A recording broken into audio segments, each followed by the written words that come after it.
Okay, I'm gonna let you look at this for a second. Now you might be thinking, what the hell is going on with this thing? Why does it look so weird? Well, it's because it got a lot of weird shit going on with it. So, this is the FANATEC Club Sport Handbrake, or it was, the 1.5. I guess it's some kind of a revision. I don't know what's so much better about this than the first version, considering it's still using a potentiometer. The first thing you might notice that's different about this is this weird back section here. Like, these are just like some straight up angle brackets that I got from Home Depot. But you can see I'm using it as an extension here to allow me to mount a Hall effect sensor. This is not an optimal location for this. I had to do this to make the kit work. I'll include the link below to that Hall effect sensor. And regardless of if you want to do the rest of this, that's really a great upgrade. Don't send it back into FANATEC just to have them replace it with another potentiometer. It's going to fail again, and it's going to fail and fail and fail. The potentiometer is just a bad old technology that should not be used in modern day devices. It really shouldn't. So, like, what else do we got going on here? Cut the handle off. This is cut off at a strategic location. There's a little bit of a bend upward, and that's where I cut it. So it still leaves enough room for a grip to be mounted. This is the same grip that it came with, and I'm actually reusing the little plastic portion of it as well. The only thing I modified about this is I drilled out a single hole in the steel, the same size as the original holes, so I could mount the grip back on. So that doesn't really need any explanation. One thing that I would recommend is filing down the edges here, because if you don't, it'll cut the grip when you reinstall it. If you don't want to do that and you want to just make this more of a permanent solution, I mean, not like this is not permanent, but you know what I'm saying, you can actually shave the excess steel off on the top and the bottom with an angle grinder and then make it completely flush with the grip here. But yeah, all I did was just, I filed it down, smoothed off all the edges so there's nothing sharp to cut me. And yeah, this greatly increased the amount of resistance because you have less leverage on the unit. Like that's a lot less leverage. And it makes it to where like the pull is more in line with the pull that you'd find in a regular road car. Like for an actual handbrake, instead of, like most people aren't going to be in actual race cars.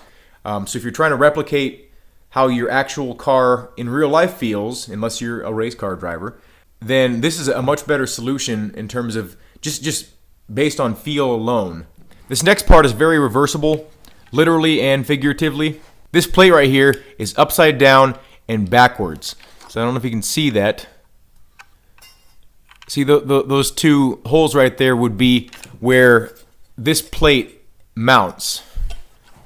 So you want to turn that upside down, and then you also want to flip it backwards, and that's going to give you the appropriate angle. This ball joint and stuff is going to want to press down. With it in its stock configuration, this is the entire pull. So when that spring bottoms out, that's it. It just doesn't have a whole lot of range. So we're putting the elastomer cushion thing on the inside here so we can have kind of like a spring extension. It doesn't act exactly like a spring. It actually feels a lot different, but when you get to the end of this spring travel, you feel more of a cushion. It almost feels like the cable stretching on your handbrake in your regular car. Like, when you get to the very end and you can kind of go more, and it's a really nice feeling, and it feels a lot more realistic. So all I had to do to make this work, I need a total of 3 washers, 1, 2, 3, and then I need a bolt that is not a double-ended bolt, but just a single-ended bolt. The shaft does still have to be smooth, so it doesn't tear up the plastic guide. The bolt that I have in here is a bit longer than the stock bolt. I'd say maybe like at most like an inch longer. So go to your hardware store. You're going to need to bring this with you anyway. Match the thread pattern.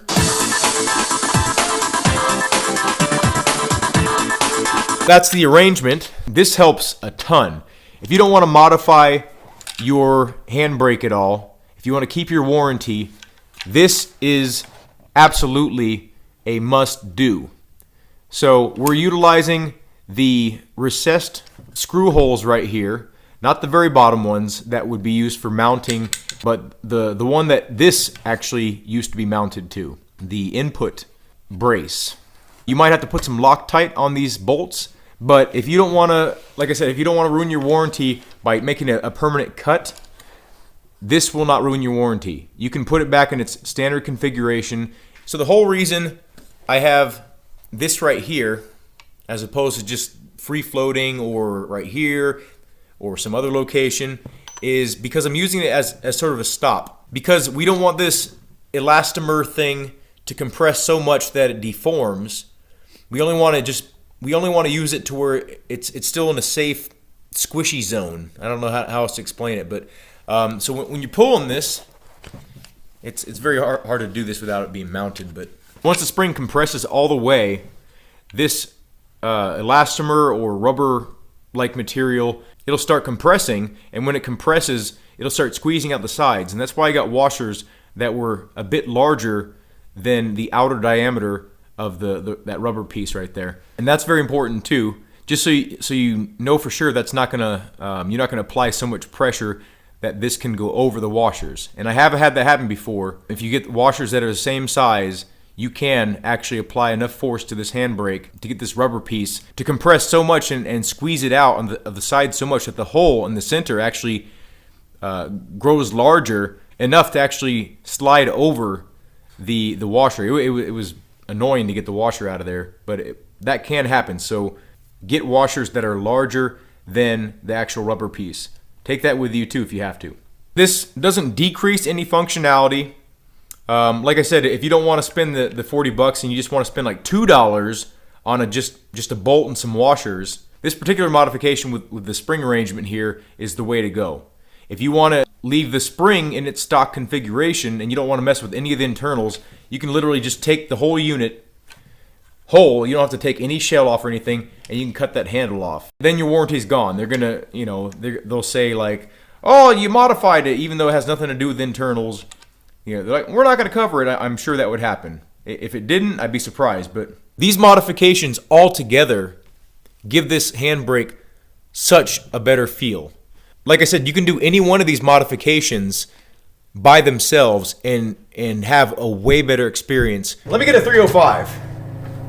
5, 4, 3, 2, 1, go. 6 left.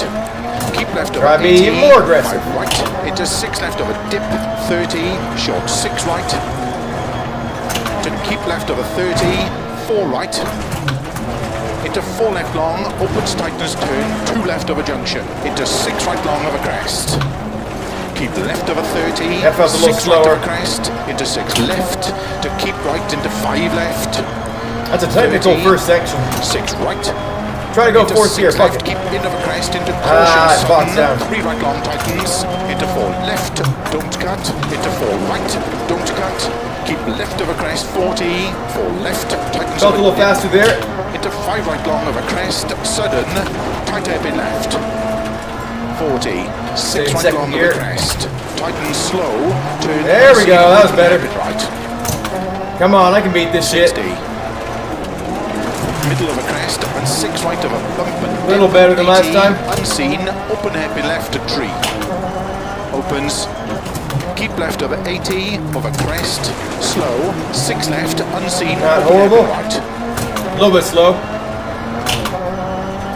50, 6 right, opens middle of a crest, into caution slow, 6 left, wide, and keep right over 50, tight hairpin left, opens over crest, 100 over crests, and bumps, into 6 right, keep left over 80, unseen, open hairpin right.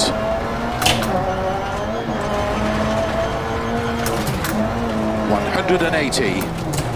This one's a big one, crest, big wide one. Left. Into caution, turn 4 right of a crest, jump. Let's see if I can't have 0 at this time. Left, tightens 3, extra long, opens and caution, tightens of a crest. into 4 right. Oh no! Very Woo! long, tightens, into 4 left. I lost a lot jump, of momentum though. opens long, 30, 4 left, into 4 right long, of a dip, into 6 left, and 6 right of a bump, and 6 left of a crest long, opens, slow one. I got a little bit more speed up this, I can feel it. Unseen, 1 left, tightens, open happy left of a junction, 70. 6 right of a That was crest better. There we go. 6 Come left on, of this is a bump. 305. To keep right of 80, 6 left, slow 100, 3 right tightens, into turn, tight heavy left, into 6 right of a crest, and keep left of a 20, Yes! Come 3 on! right, I can feel 80 it! of a finish, to stop. Come on, come on, come on, come on! Wind it out! That's a 305. Yes! Okay, I'm leaving it at that. There we go. Let's see where I'm at on the leaderboard at least. 184. That's fine. I'm happy with that. Like, I know I can do better, but the handbrake works great like this. Like I said, if you don't want to cut your handle, but you want a longer, more realistic pull, do the spring mod. If you want to not touch any of the internals and your potentiometer is good, do the handle mod where you just chop it off. You get way better feeling and everything out of it.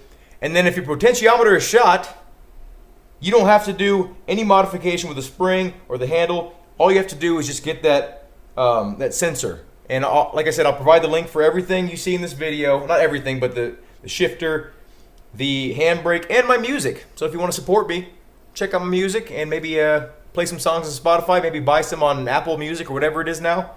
Have a good day. Thank you for watching, and I hope to see you in a future video.